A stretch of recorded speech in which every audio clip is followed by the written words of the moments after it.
Argentina নয়, Brazil নয়, Spain বা ফ্রান্সও নয়, এবারের বিশ্বকাপ জিতবে নেদারল্যান্ডস। এমনই চাঞ্চল্যকর ভবিষ্যৎবাণী করেছে একটি বিশেষ গাণিতিক মডেল। আর সবচেয়ে বড় চমক, জাপানের কাছে হেরে রাউন্ড অফ ৩২ থেকে বিদায় নেবে ৫ বারের চ্যাম্পিয়ন ব্রাজিল।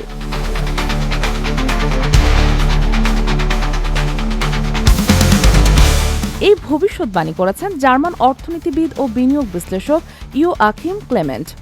তার বিশেষ গাণিতিক মডেলে শুধু মাঠের পারফরম্যান্স নয়, অর্থনীতি, জনসংখ্যা, আবহাওয়া ও আয়োজক দেশের পরিবেশগত সুবিধাও বিবেচনায় নেওয়া হয়েছে। ক্লেমেন্টের দাবি, এই মডেল প্রায় ৫৫% নির্ভুলভাবে ফলাফল অনুমান করতে পারে। উল্লেখযোগ্যভাবে ২০১৪, ২০১৮ ও ২০২২ তিনটি বিশ্বকাপের চ্যাম্পিয়নই সঠিকভাবে অনুমান করেছিলেন ক্লেমেন্ট। তাই এবারের ভবিষ্যৎবাণী ফুটবল দুনিয়ায় ব্যাপক আলোচনার জন্ম দিয়েছে।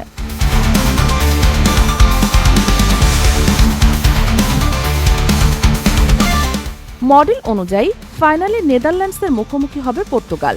নিউ জার্সির মেটলাইফ স্টেডিয়ামে সেই ফাইনাল জিতেই ইতিহাস লিখবে ডাচরা। ১৯৭৪, ১৯৭৮ ও ২০১০ সালে তিনবার ফাইনালে হেরে শিরোপা বঞ্চিত নেদারল্যান্ডস। এবার কি সেই আক্ষেপ ঘুচবে?